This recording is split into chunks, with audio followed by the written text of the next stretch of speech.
fois n'est pas coutume, c'est une journée un peu particulière, journée spéciale que nous allons vivre ensemble ce matin, mais aussi cet après-midi, parce que si vous êtes ici présents aussi, c'est parce que vous avez été invités pour cette fête de Noël. Mais avant de commencer ce temps de culte, nous allons prier. On va demander au Seigneur de nous bénir, chacun en particulier, qu'il puisse bénir ces moments que nous allons vivre ici. On s'incline et on prie.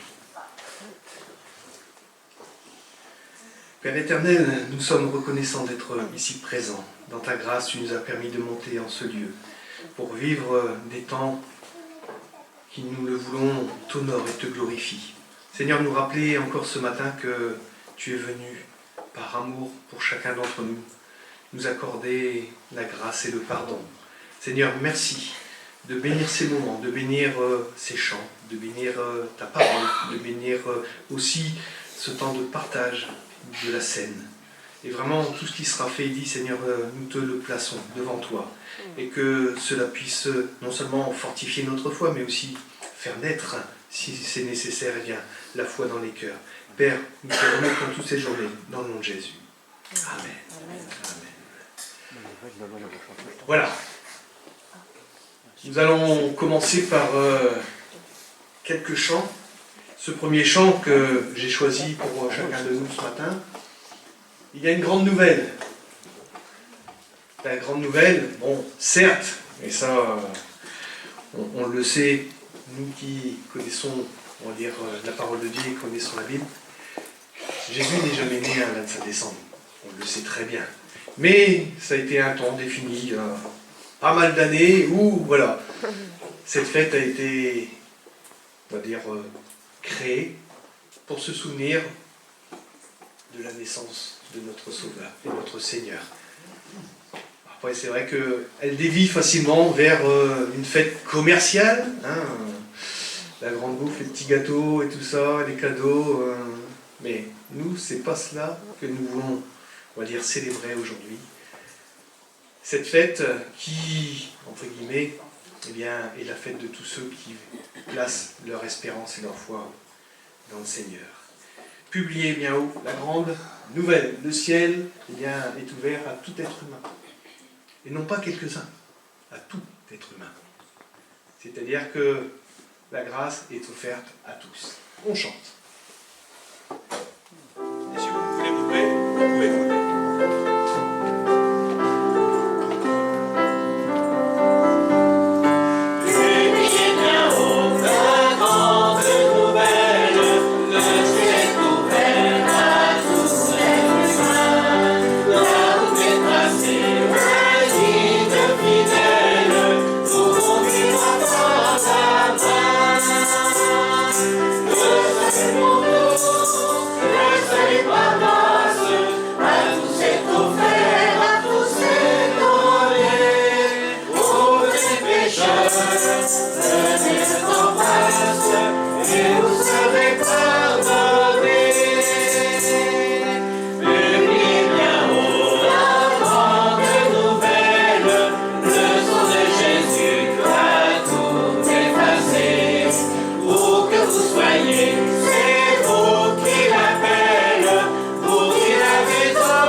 Alors cette bonne nouvelle, eh bien, nous allons tout au long de cette journée, eh bien, nous l'a rappelé. Et c'est aussi le thème de ce chant que j'ai choisi après. Redites-moi l'histoire. Alors l'histoire, on en est, on va dire, presque, non pas les auteurs, mais presque les victimes, parce qu'on la vit au fur et à mesure, puisque l'histoire est déjà écrite. Tout est prévu de A à Z, dès le commencement jusqu'à la fin. Dieu, étant donné qu'il est souverain, il a à un moment donné prévu ce don. Il fallait que le don de Dieu s'accomplisse à un moment donné. Redites-moi l'histoire de l'amour de Jésus. Parlez-moi de la gloire. Bon, la gloire, qu'est-ce que l'on cherche dans la gloire? Souvent, ceux qui cherchent la gloire dans ce monde, ils veulent être bien vus. Ils veulent peut-être même qu'on les flatte. Ils veulent beaucoup de richesses. Mais est-ce bien cela la gloire? Est-ce bien cela la gloire? Ça, c'est ce que l'homme recherche, mais ce n'est pas la gloire de notre Seigneur. Voilà, j'ai besoin qu'on m'instruise, car je suis ignorant. Peut-être c'est le cas pour toi. Tu ne connais peut-être pas le Seigneur vraiment, Jésus, ce matin, mais Christ, veut avoir un temps d'intimité avec toi. Il veut que tu lui ouvres ton cœur et qu'il puisse faire cette route avec toi jusqu'à la fin. Comme un petit enfant qu'on me conduise auprès du Seigneur. Voilà, redites-moi l'histoire.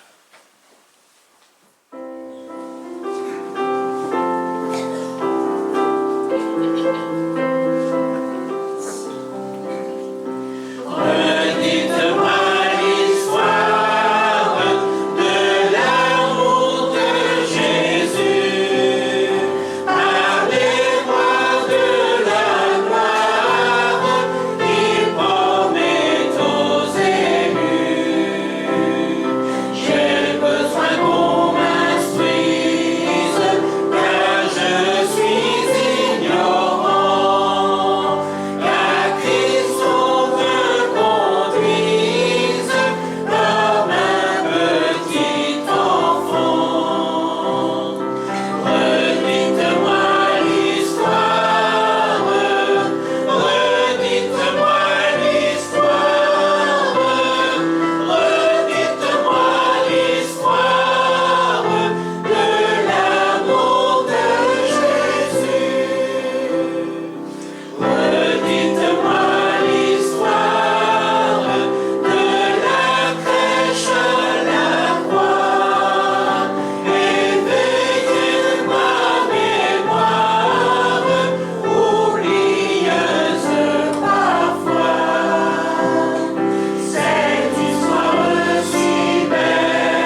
cet amour que nous pouvons encore célébrer aujourd'hui, car oui, Dieu est amour.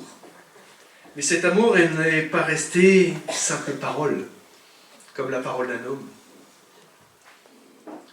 Je t'aime, mais c'est suivi d'aucune action.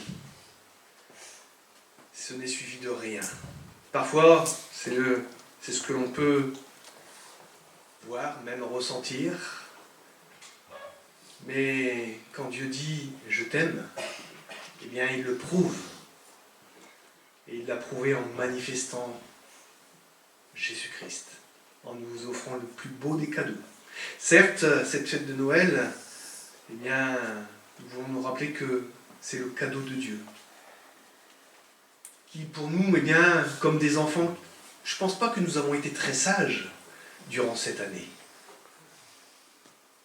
Qui peut me dire ce matin, tous les jours de 2025, j'ai été très sage, je n'ai jamais eu de mauvaises pensées, je ne me suis jamais énervé, j'ai jamais mis à l'école, paf, un coup de pied à un copain, ou que sais-je.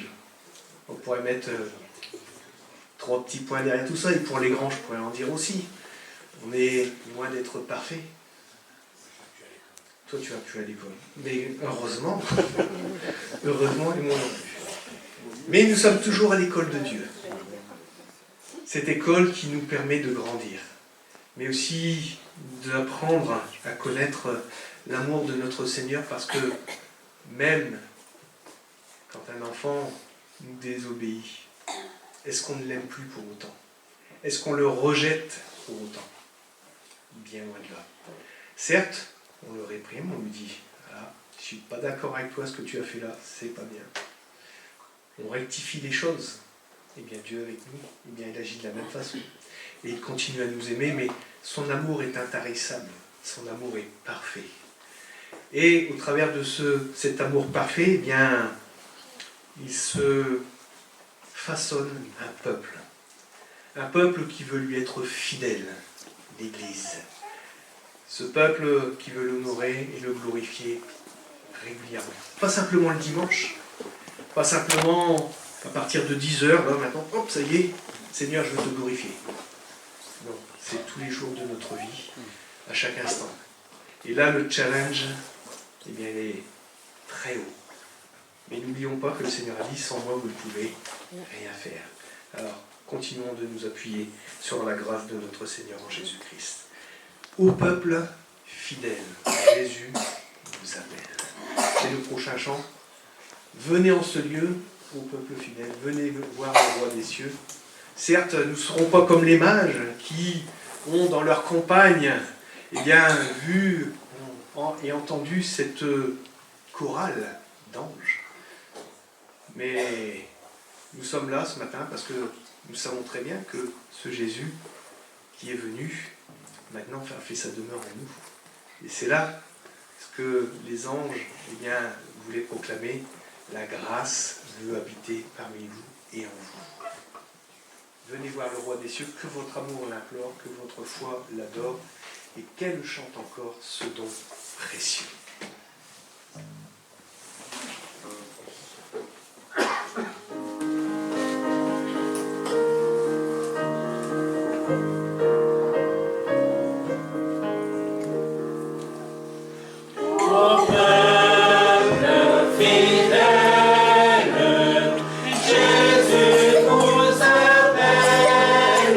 Venez, triomphants, joyeux, venez.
Jésus, ce nom qui lui a été donné, vous savez ce que ça veut dire?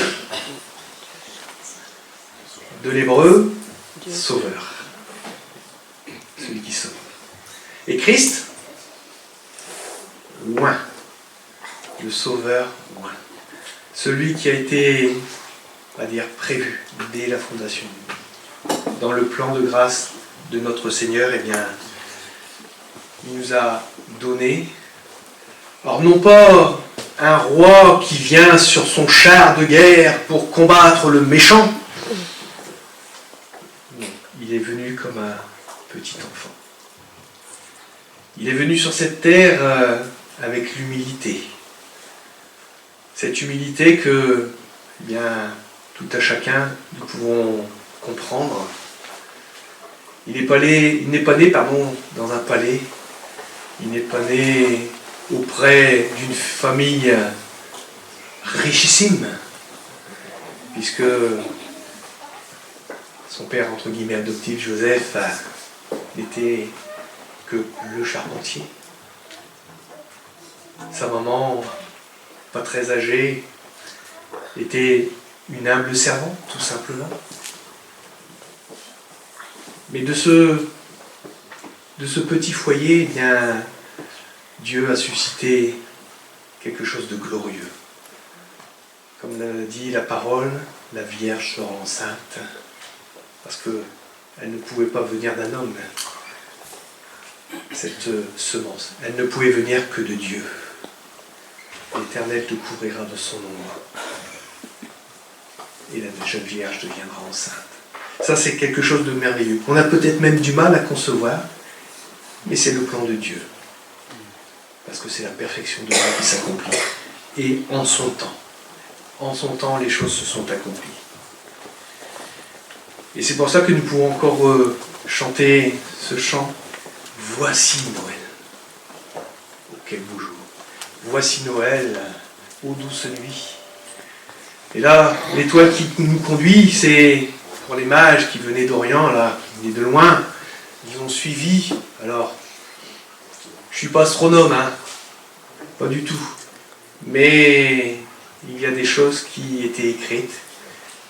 Et à un moment donné, quand ils ont vu cette étoile, ces mages, eh bien, se sont dit, là, il y a quelque chose qui se passe, quelque chose que l'on attendait, qui était écrit. Eh bien, on va y aller, on y va. Et ils ont trouvé le Seigneur. Au peuple fidèle, c'était l'ancien, et là nous allons chanter maintenant « Voici Noël, ô douce nuit ». Allons donc avec les mages porter à Jésus nos hommages. Et c'est ce que nous faisons encore ce matin. Nous allons porter notre hommage à notre Seigneur.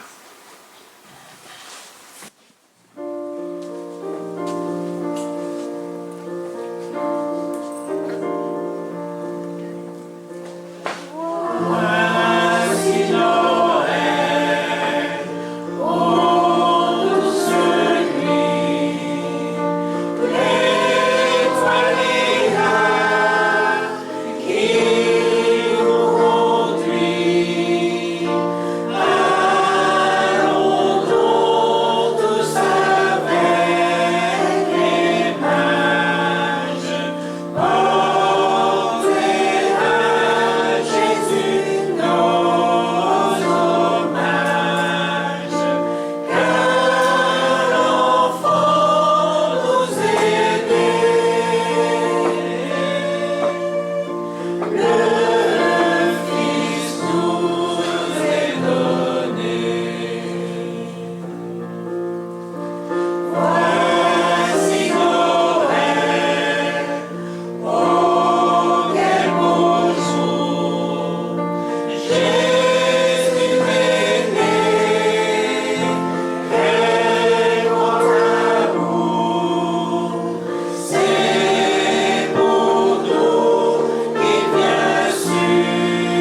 voulais avoir un petit temps, simplement un tout petit temps où quelques-uns, s'ils le veulent, peuvent apporter leur reconnaissance, leur adoration, leur hommage à leur Seigneur et Sauveur, Jésus-Christ.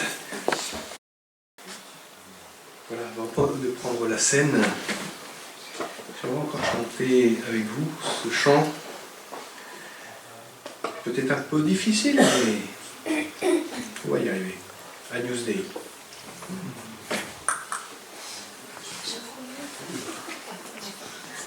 Allez, on va se jeter à l'eau.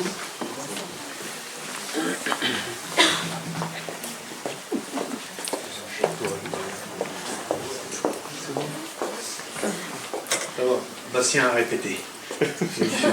Il a fait ça. Gwen, c'est bon. Allez, on se lance.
Voilà, je vais céder la place à Bastien qui va nous conduire dans ce temps de partage pour que nous soyons prêts à écouter.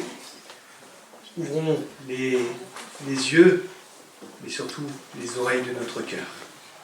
Amen.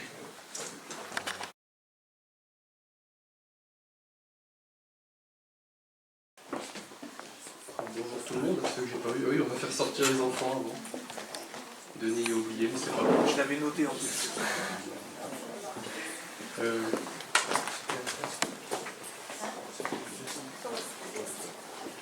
Est-ce que Ruth, tu veux bien prier pour les enfants? Donc voilà, on se retrouve maintenant pour le temps de Sainte Seine, comme Denis nous l'a dit.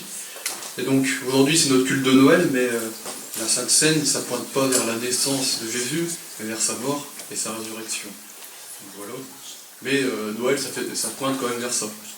Donc le moment de Seine, c'est une grâce qu'on a de prendre dans notre église, dimanche après dimanche, dans la communion fraternelle.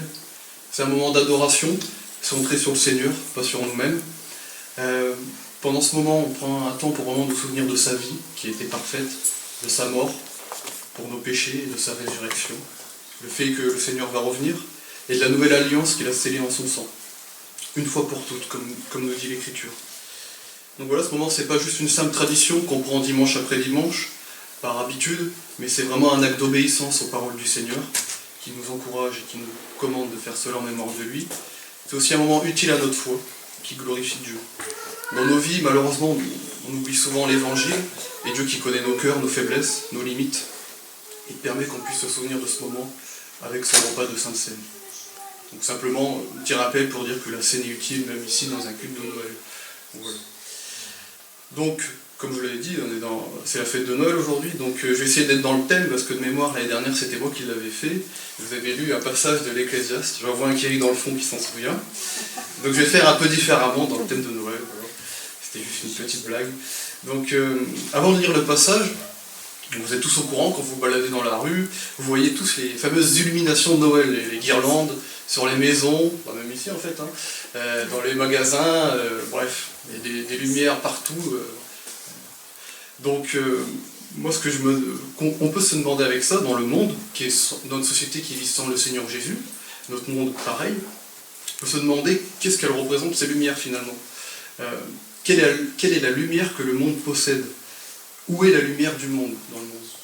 Parce que, avant, ces illuminations, ça avait une connotation religieuse, il y avait des étoiles, ça des anges, maintenant, bien sûr, ça se perd. Donc voilà, simplement, que représentent ces lumières? Où est la lumière du monde? Et la parole a bien sûr une réponse à cela, et je vous invite à ouvrir vos Bibles, vos portables ou autres, pour suivre ce passage. On va aller dans l'évangile de Jean, chapitre 8. Si là, la technique pourra afficher Jean 8, à partir du verset 12. Merci. Donc voilà, c'est un passage qui se situe juste après le passage de la femme adultère dans l'évangile et avant la guérison d'un aveugle de naissance. Donc voilà. Je vais lire simplement des versets 12 à 20. Voilà, pour voir un peu ce que nous dit l'évangile et la parole sur la lumière. Je vous fais la lecture en sommeur.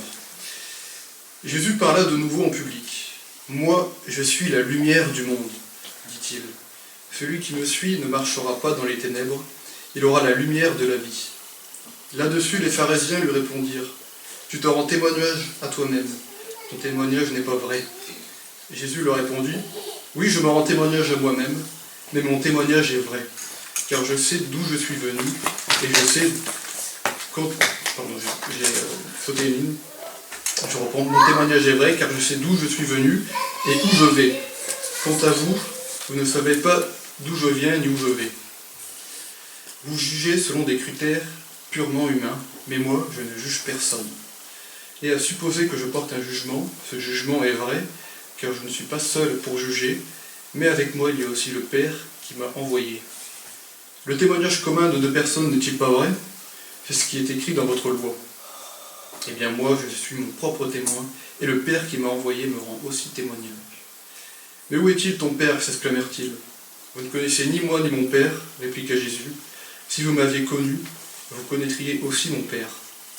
Et Jésus parla ainsi pendant qu'il enseignait dans la cour du temple, près des troncs à offrande, et personne n'essaya de l'arrêter parce que son heure n'était pas encore venue. Fin de la lecture pour ce passage. Voilà simplement. L'Écriture nous donne bien sûr la lumière. C'est Jésus-Christ qui est la lumière du monde, pas autre chose.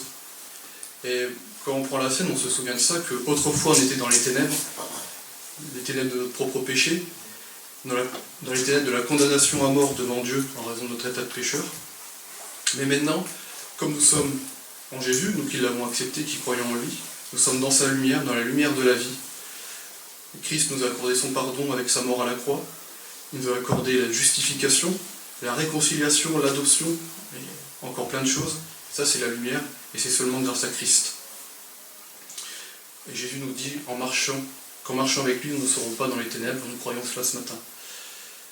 Donc voilà, simplement pendant ce moment de scène, on se souvient que la seule lumière dans le monde, c'est Jésus-Christ, et c'est notre seule espérance, la seule espérance du monde. Voilà.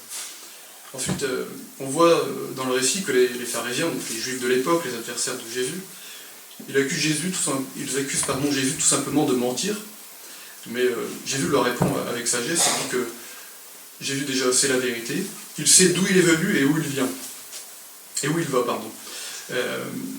Dieu le Père qui l'a envoyé lui rend aussi témoignage en plus de ça. Et Christ, au verset 19, il nous dit quelque chose d'essentiel, donc je vais vous relire le verset 19. Donc ça, c'est les pharisiens qui parlent. Hein. Mais où est-il ton Père s'exclamèrent-ils. Vous ne connaissez ni moi ni mon Père, répliqua Jésus. Si vous m'aviez connu, vous connaîtriez aussi mon Père. Et donc, simplement, en connaissant Jésus, nous connaissons aussi le Père, Dieu le Père, son Père. On ne peut pas prétendre connaître Jésus sans connaître Dieu, son Père, comme on ne peut pas prétendre connaître Dieu, son Père, sans connaître Jésus. Les deux vont ensemble, bien sûr. Et donc, simplement, on se souvient aussi pendant la scène qu'on a été réconcilié avec Dieu, comme on l'a déjà évoqué un peu ce matin dans nos prières. À cause de notre péché, comme je l'ai rappelé, on était éternellement séparés de Dieu, mais il a envoyé Jésus dans son amour qui est mort pour nous sur la croix, et il nous a réconciliés avec lui par la mort de son Fils. Et c'est ça aussi qu'on chérit pendant la scène, notre réconciliation. Donc voilà, ce matin, simplement, pour ce culte de Noël, je vous invite à réfléchir, à méditer sur ces vérités, que Christ est la lumière du monde, et qu'il nous a réconciliés avec notre Dieu. C'était lui seul qui pouvait faire ça. Et donc avant de partager les éléments, je vais simplement lire le récit de la Sainte Seine qu'on trouve en Matthieu 26. Donc, je vais vous faire la lecture, et après je vous laisserai un temps avec le Seigneur, pour un temps de repentance, un temps de reconnaissance, pour vous examiner et prendre le repas. Donc je vous fais la lecture en version du Semeur, à partir du verset 26, en Matthieu 26. Si la technique peut... Voilà, nickel.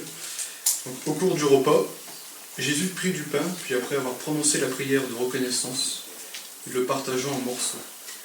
Puis il les donna à ses disciples en disant « Prenez, mangez, ceci est mon corps. » Ensuite, il prit une coupe, et après avoir remercié Dieu, il la leur donna en disant « Buvez-en tous, ceci est mon sang par lequel est scellée l'alliance. Il va être versé pour beaucoup d'hommes, afin que leurs péchés soient pardonnés. Je vous le déclare, désormais je ne boirai plus du fruit de la vigne, jusqu'au jour où je boirai le vin nouveau avec vous dans le royaume de mon Père. » Amen. Donc, prenez un temps de réflexion, de méditation, et après on priera et on partagera les éléments.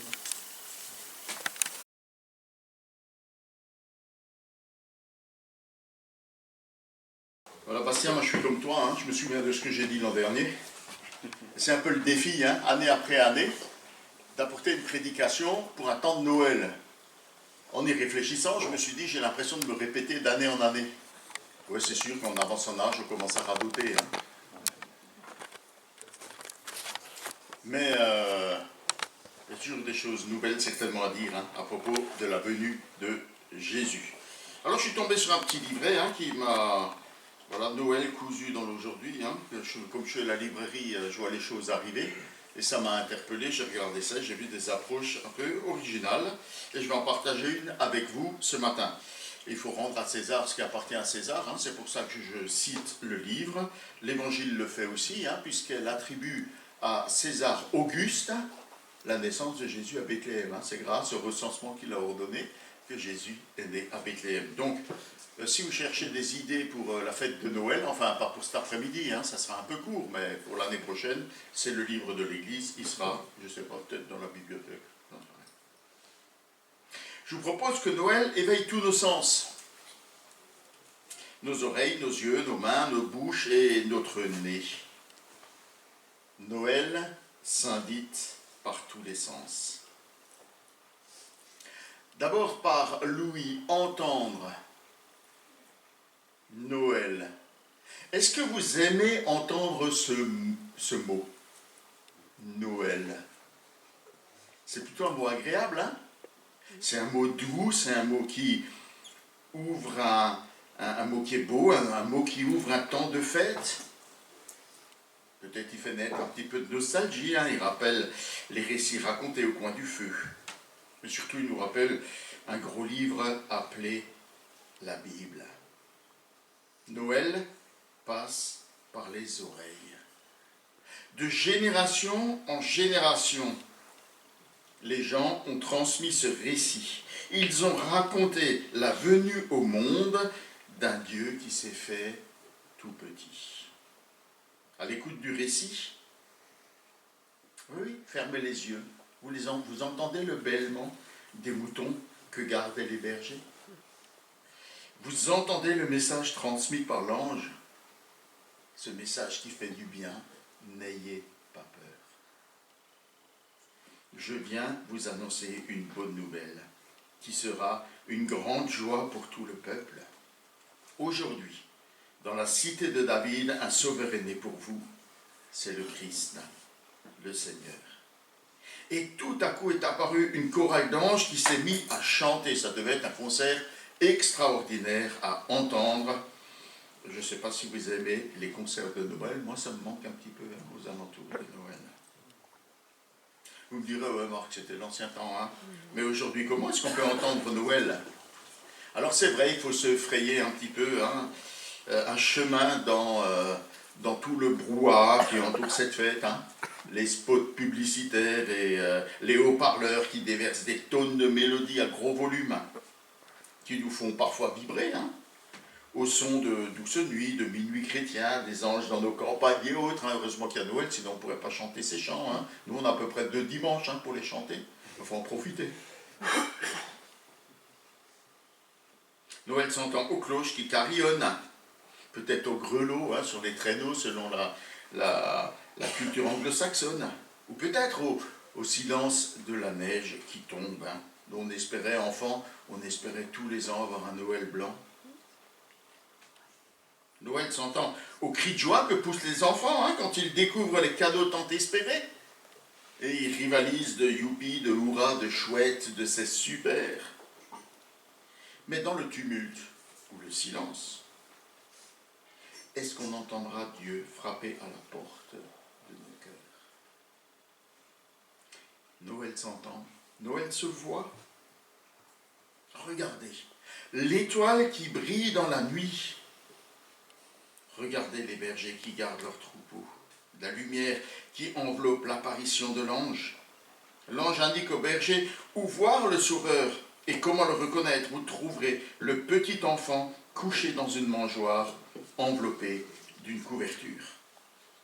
En Marie, tous peuvent voir celle qui a cru que Dieu peut faire de grandes choses. En Joseph, tous peuvent voir celui qui a fait confiance à Dieu et confiance à Marie, sans comprendre.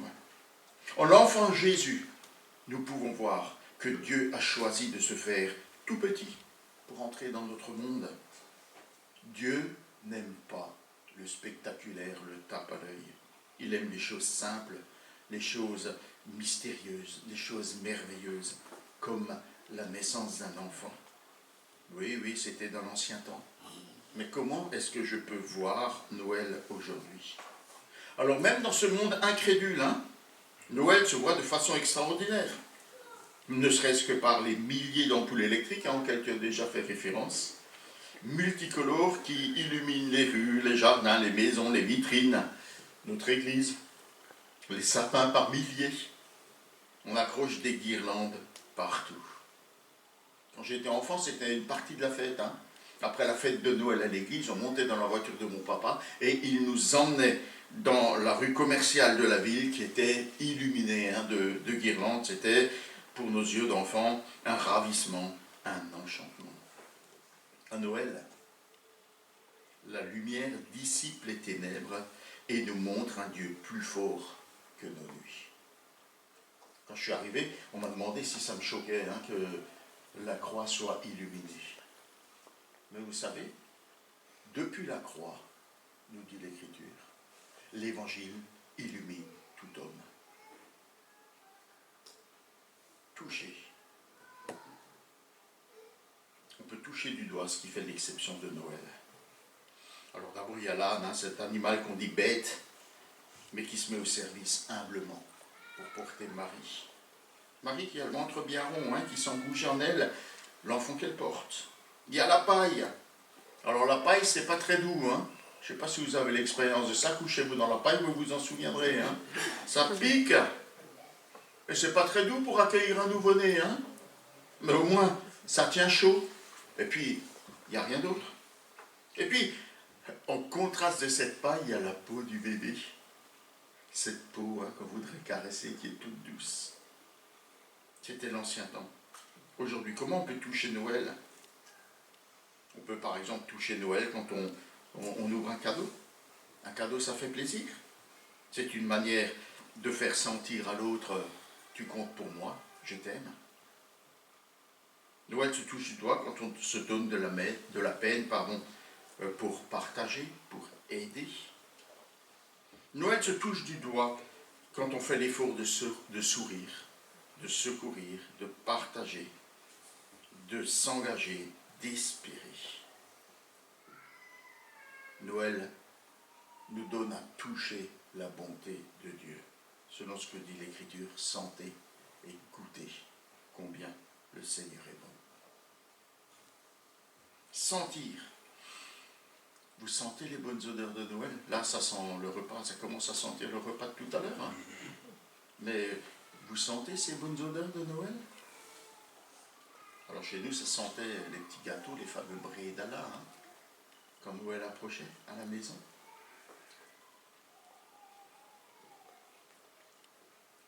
Les bergers sentent le foin pour nous rappeler que Jésus n'est pas né dans un palais.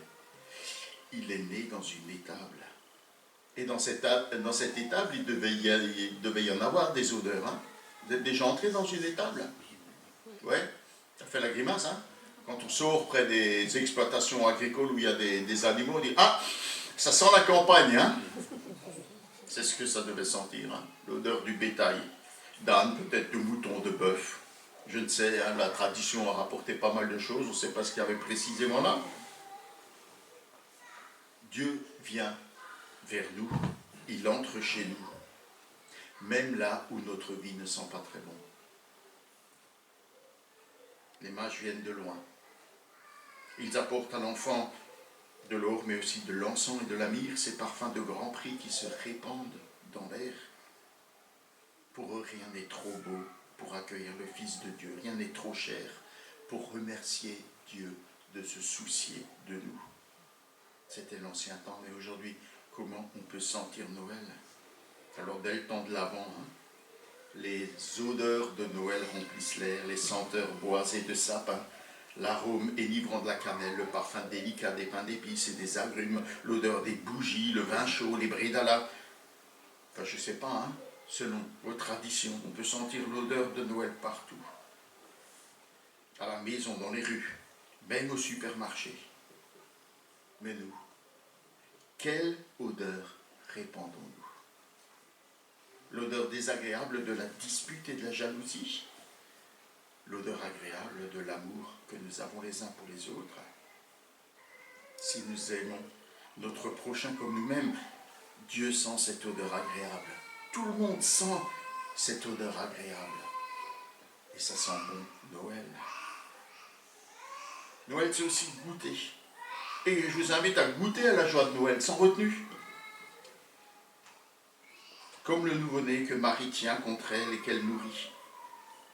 Il reçoit mêlé le lait et l'amour maternel. La bouche des anges, la bouche des bergers, la bouche des mages expriment la célébration de Noël, la louange, la reconnaissance à Dieu. Oui, ça c'était autrefois, mais aujourd'hui, comment on peut goûter Noël? Alors dans nos pays, hein, c'est probablement par la bouche que l'on ressent Noël le mieux. Hein. C'est fou ce qu'on mange à Noël. Vous avez vu tout ce dont les magasins sont pleins? Du foie gras, de la dinde, des truffes, des bûches, et j'en passe et des meilleurs. Hein. On mange et on boit tant qu'on risque d'avaler Noël et sa signification. Et le pire, c'est que le lendemain, tout est déjà digéré, oublié et, excusez-moi, même expulsé. Pourtant, on peut encore goûter vraiment Noël en recevant ce pain et ce vin de la vraie vie, en redisant ces mots de ce qu'est vraiment Noël, en acceptant de ne pas vivre seulement pour le pain matériel, mais aussi du pain spirituel que Dieu nous donne en Jésus. Ce que nous mangeons nous donne la force de marcher, d'avancer, de vivre. À Noël, Dieu nous donne Jésus, son Fils, pour que nous ayons la force de vivre en nouveauté de vie, dans l'amour de nos frères, de nos sœurs, de notre prochain, dans l'incarnation de la nature de Dieu, dans la force qu'il nous donne par la présence quotidienne de Jésus à nos côtés. Noël, c'est Dieu qui entre chez moi. Il veut que je lui ouvre la porte de mon cœur. Il attend que j'écoute sa parole. Noël, c'est Dieu qui veut naître dans ma vie. Pas à l'église seulement, pas le dimanche matin ou à la fête de Noël, mais aussi dans ma vie de famille, dans ma vie de travail, dans ma vie d'étudiant, dans ma vie d'écolier, dans ma vie de tous les jours, de retraité aussi, dans ma vie de tous les jours. Noël, c'est l'amour qui frappe à la porte et qui demande à naître en nous. Seigneur Jésus, ouvre mes oreilles, ouvre mes yeux, ouvre mes mains, ouvre mes narines, ouvre ma bouche, ouvre tous mes sens. Viens naître en moi. À Noël passe par tous les sens. Et il n'y a pas de sens interdit pour trouver ce que Dieu veut nous dire. Dieu se donne à entendre, à sentir, à regarder, à toucher et à manger, à goûter. Ce que vous avez reçu, personne ne peut le digérer à votre place. Alors, savourez-le de tous vos sens, pour votre plus grande joie et pour celle de toutes et tous. Je vous souhaite un joyeux Noël. Et je vous invite à chanter Les anges dans nos campagnes. On va chanter Noël, comme on a fait 2 dimanches par an.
Ça vient, ça vient.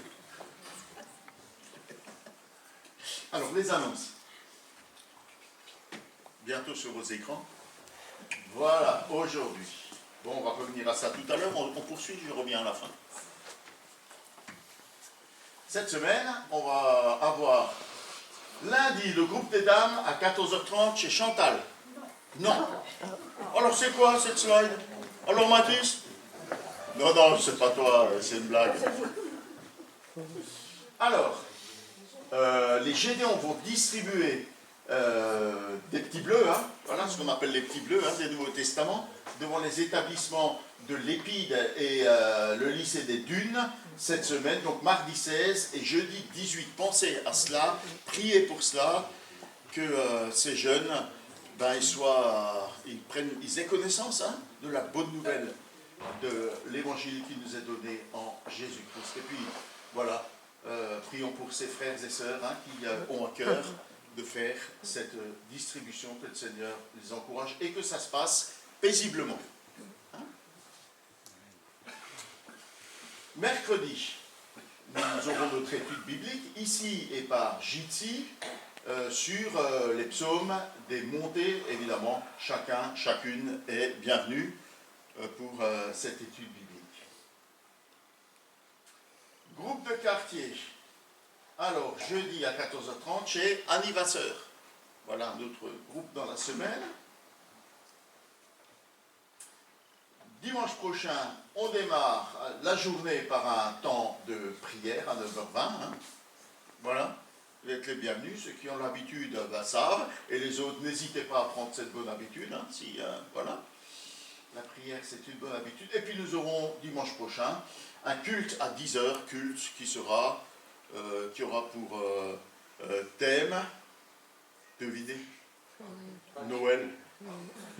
Voilà, ce sera une célébration de Noël. Hein.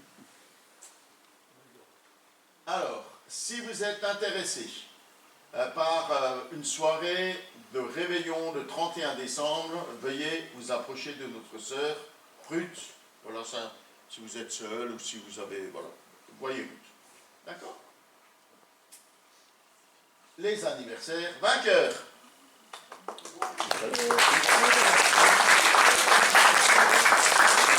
Super que tu sois là. Très bien. Et donc, est-ce qu'on a autre chose? Voilà. Bon, pour les annonces. Alors aujourd'hui, c'est notre fête de Noël. Hein. On va avoir la fête de Noël à 15h, hein, si je ne m'abuse, c'est l'heure officielle. Mais avant ça, on va avoir un doigt levé. Bah ouais, juste groupe de jeunes samedi. Vous faites groupe de jeunes samedi? C'est décalé? Non, c'était prévu. D'accord, c'était prévu. Voilà, donc, voilà, si tu peux remplacer Mathis, là, enfin bref. Groupe de jeunes, samedi à 18h, c'est ça? Yes, it is. Bon. Voilà, donc, fête de Noël à 15h, mais on va rester ensemble pour manger. Donc, on va faire la place, mettre les tables, tout ça, pour casser la croûte ensemble. Avant le repas, on va avoir un apéritif. Donc, même si vous ne pouvez pas rester pour le repas, vous pouvez quand même profiter d'un temps d'apéritif. Voilà. Et je vous souhaite à toutes et à tous une belle journée. Est-ce qu'il y a d'autres choses que l'on doit annoncer? Alors, Léo me donnait de bonnes nouvelles, hein, de Morissette, et on se réjouit avec toi. Hein. Voilà. Les examens de cette semaine sont plutôt encourageants, puisque les médecins n'ont plus trouvé le mal. Donc, voilà. Alors, Morissette a quand même besoin là, de se rétablir, hein, fatigué, douleur, fatigue, voilà tout ça. Hein. On continue à prier pour elle, à l'entourer, et s'il te plaît, ramène-lui toute notre affection. Hein. Voilà. Et on remercie le Seigneur de tout notre cœur. On remercie le Seigneur de tout notre cœur. Hein. Et puis, on continue à porter dans l'intercession.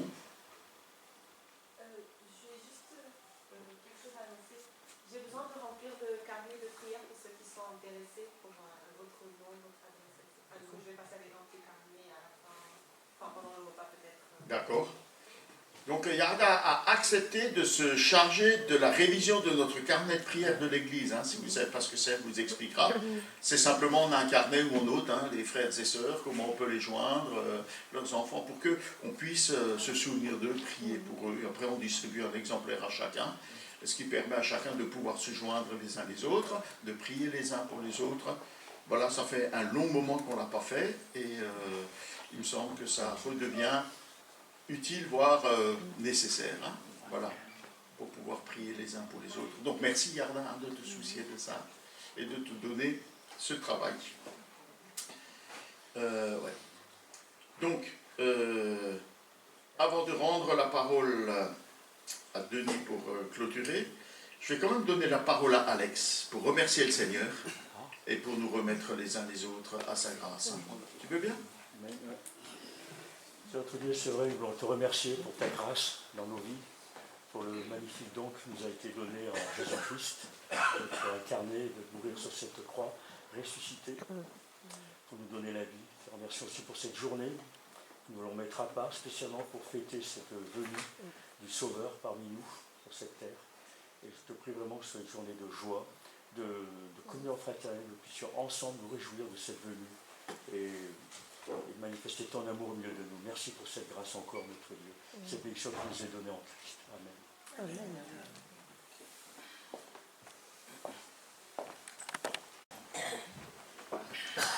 Voilà, c'est vrai que nous arrivons à la fin de notre culte. Une fois n'est pas coutume, plutôt que de terminer par un chant. Je suis désolé, Paul. Tu vas faire des cafés. Tu peux aller t'asseoir. Tu peux te rasseoir.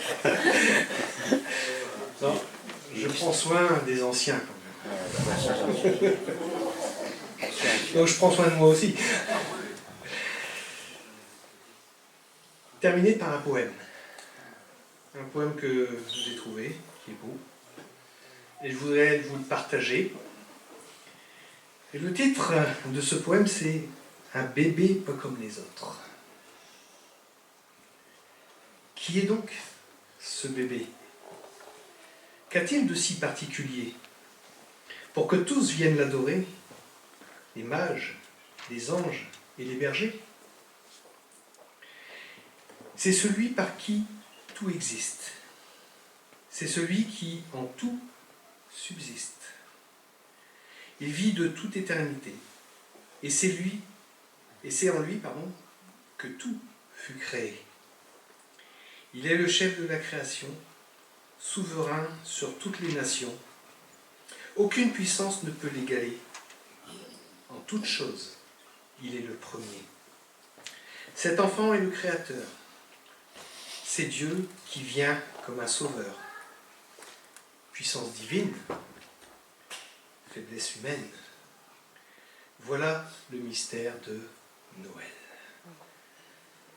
Sur ce passage, eh bien, nous allons nous lever et nous allons prier.